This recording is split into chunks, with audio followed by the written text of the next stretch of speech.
Welcome to Episode 3 of Chasing the Stick, the history of Naughty Dog during the PS4 era.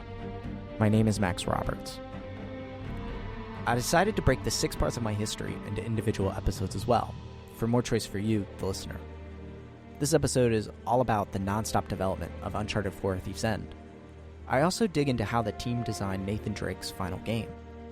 I hope you enjoy.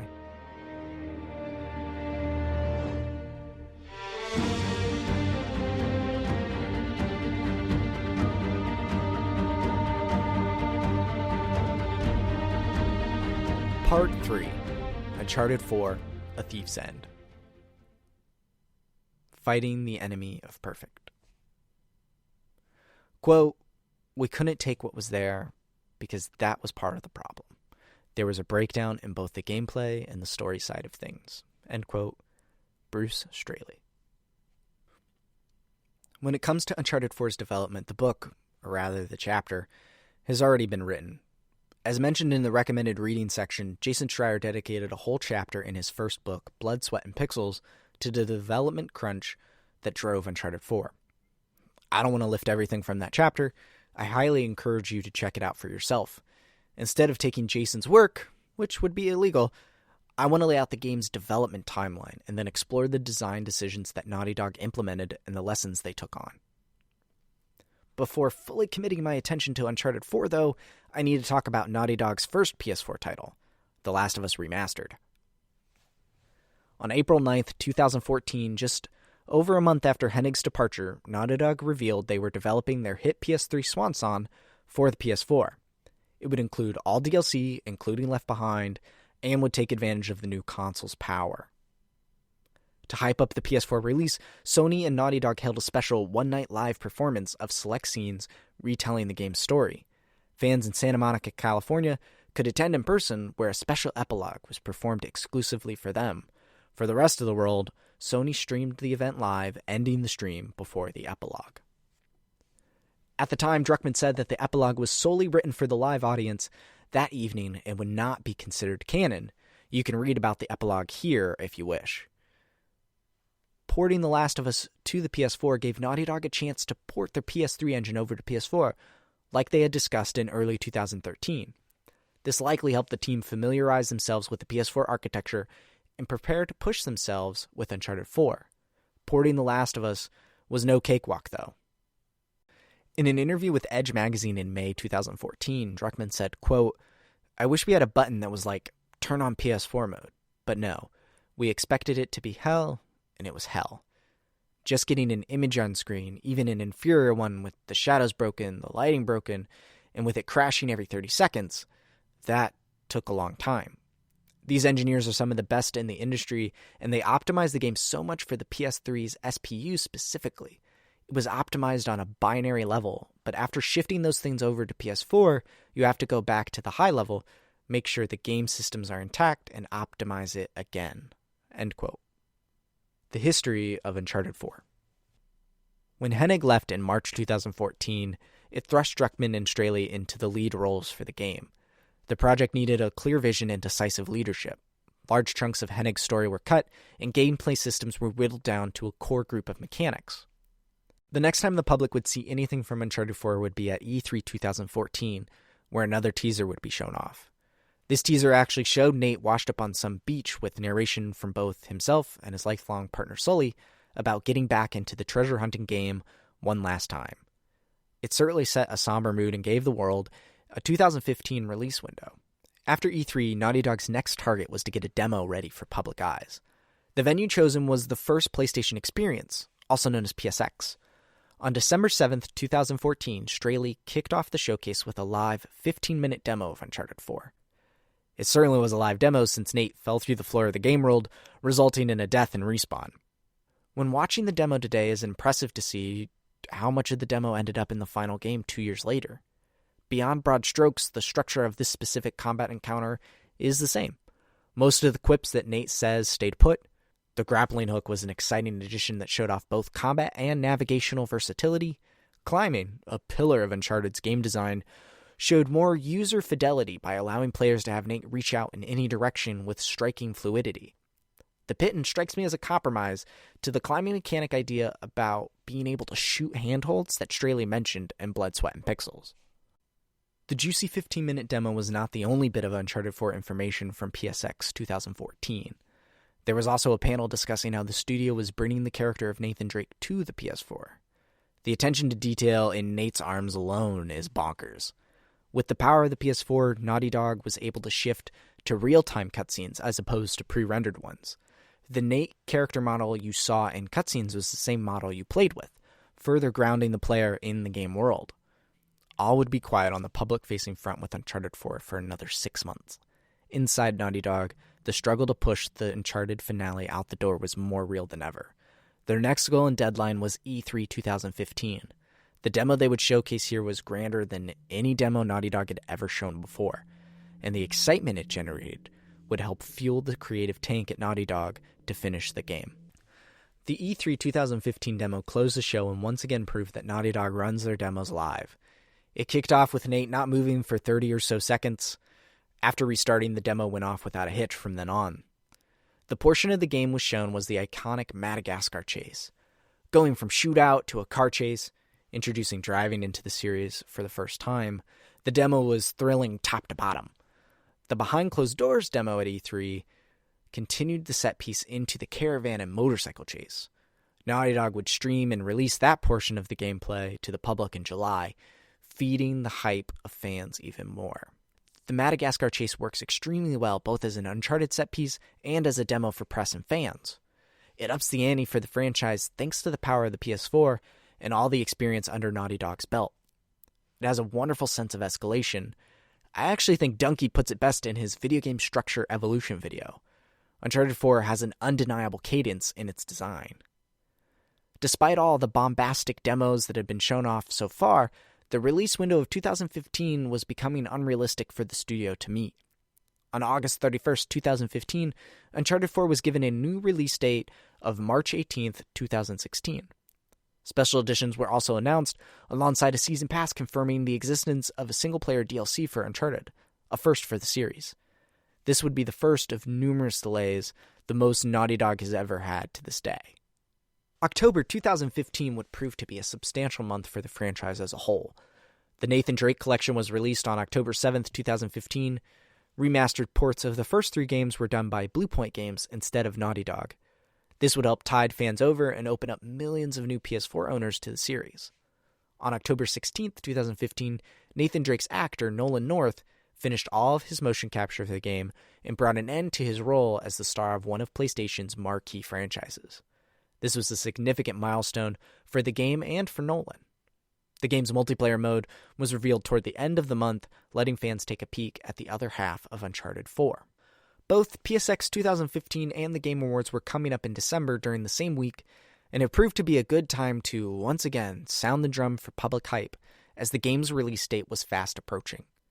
At the Game Awards on December 3rd, 2015, a new character was revealed in a stylish cinematic and a snazzy trailer composed of quick cuts and action scenes from the 2 previous demos. That character was Nadine Ross, a South African mercenary commander who clearly did not mess around with Nate. Nadine is played by Laura Bailey, which stirred up controversy online. As astutely pointed out by the internet, Nadine is a black character while Laura is white. This caused a seemingly endless debate around Naughty Dog's decision. Druckmann addressed it numerous places, including the 2015 PSX panel. In an interview with Greg Miller on PS I Love You XOXO, Druckmann clearly explained the casting decision. Laura had auditioned before the design of Nadine had been locked in. She was auditioning for a South African woman. Laura's chemistry on set with the other actors was a level above other auditions. Druckmann and the team knew she'd be the best Nadine. Then her design came in and they felt just as strong about her look. When the 2 were put together in production, the team knew they had found their Nadine Ross. On PS I Love You at PSX 2015, Druckmann said, quote, "That's what's kind of awesome of our medium, is that you don't have to look like a character. If you did, Troy Baker and Ashley Johnson could not play their roles. Troy is not a heavy-set 50-year-old Texan. Ashley is not a 14-year-old. Like, in the movie version, they can't play those roles, and they played those roles perfectly." In another example, and I feel like I have to bring it up just because of the discussion, the same thing with Uncharted 4, There's another big character that we're not revealing, too much of a spoiler, that is being played by a black actor, and it's a white character. And again, and there, that was the best choice." End quote. The other reveal at PSX 2015 was the introductory cutscene with Sam and Nate seeing each other for the first time in years. This cutscene showed fans the slower side of Uncharted 4, which allowed for relationships to develop in an attempt to tell a more mature and rich story, while pulling the player in on a deeper emotional level. The introduction of Nate's long-lost brother Sam meant the story had a long way to go to make the player care the way that Nate did. The trailer also revealed a new gameplay mechanic for dialogue options. You all know the right answer. Development was still slammed, and the game was coming into its March 2016 window at lightning speed. Naughty Dog was looking at a significant Day 1 patch to bring Uncharted 4 up to snuff if they were to hit the March release date. According to Blood, Sweat, and Pixels, the then president of Sony Computer Entertainment America, Sean Layden, called Naughty Dog co-president Evan Wells one night in December 2015 and offered the studio an April shipping date. On December 22, 2015, the delay was announced. Uncharted 4 would now be released on April 26, 2016. The final delay would not be Naughty Dog's fault, though. March 1st, 2016 saw the final delay for Uncharted 4. The game was pushed to May 10th, 2016 due to manufacturing issues for Sony's European division. Sean Layden made the statement on the PlayStation blog instead of having Naughty Dog make the announcement. The end of the game was finally in sight, though. Exploring the design legacy of Uncharted 4. I remember the launch day extremely well. I was pumped to the max. I had my Libertalia edition pre-ordered on Amazon, anxiously awaiting its delivery. I actually rented the game for $4 at a Redbox that morning, installed the game and its Day 1 patch onto my PS4, then returned the game so I could play my copy first. I even went to Best Buy, bought the game for the pre-order bonus coin, and then immediately returned the game and kept the coin. I had waited a long time for Nate's final outing. How do you approach the end of a beloved and successful series? With Uncharted 4, Naughty Dog stretched their design in all sorts of directions. Naughty Dog took lessons from The Last of Us and looked at them through an Uncharted lens. The primary mission was putting the story on the stick as much as possible while providing a wide linear approach that gave players more choice in execution than ever before. Secondarily, Naughty Dog focused on introducing new mechanics, refining series staples, and keeping the scope of the gameplay in check. By far, the most choices offered to the player in the Madagascar exploration section. Before the bonkers chase that was shown at E3 2015, the game has the player exploring an environment at the foot of a volcano. Using a 4x4 to drive around, the player would drive from landmark to landmark however they saw fit and explore them at their pace. Some locations, mandatory or optional, had enemy encounters, which now incorporated stealth. Instead of having combat arenas forcing loud shootouts, Uncharted 4 gives the player real choice. Enemy AI has the ability to lose track of Nate, giving combat the opportunity to have an ebb and flow between shootouts and skulking in the brush. Updating both the enemy and buddy AI from The Last of Us and previous Uncharted games, the player gets to choose how to use the tools given to them to engage in combat. The grappling hook, primarily a navigation tool, gives momentum and verticality to combat, allowing you to swing from place to place, climb towers, and fly onto enemies from above for the most satisfying Superman punch. You could use stealth to pick off foes, or fire your guns and then hide, causing the enemies to scatter and search. This expansion upon player choice is often called wide linearity. Naughty Dog tells linear stories inside linear games. The player's goal is to move from point A to point B to progress the game, with the narrative as the carrot dangling ahead of them. With Uncharted 4, that linearity has been widened to give more agency to the player. Moving forward is still the way to progress in the game, but how you get there is up to you within options presented. Climbing now has multiple routes. Gunfights have that ebb and flow I discussed. Exploration is larger than ever before, while not becoming an open world with seemingly endless choices. Wide linearity gives Naughty Dog the ability to tell their story while the player makes choices with the given tools they enjoy, which creates player agency. It also gives players more of an opportunity to develop empathy. Outside of combat at every possible chance, the player is executing the story rather than it being told to them in a disjointed way. When driving through Madagascar, natural conversation occurs between Nate, Sully, and Sam.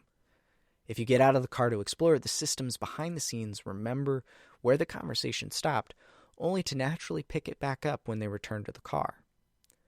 Optional conversations give observant players, or trophy hunters, an opportunity to dig deeper and build relationships alongside the world. It all may just be button presses, but the active role the player has enriches the story by giving the player agency. The player becomes the character. A far more pivotal moment in the game is when Elena comes back for Nate on the island. The last time both Nate and the player saw her, she caught Nate in his lie and left him. The two have to navigate Libertalia to escape, but the relationship is cracked. Like shoving a puzzle piece where it doesn't quite belong, the relationship and interactions in the beginning feel off.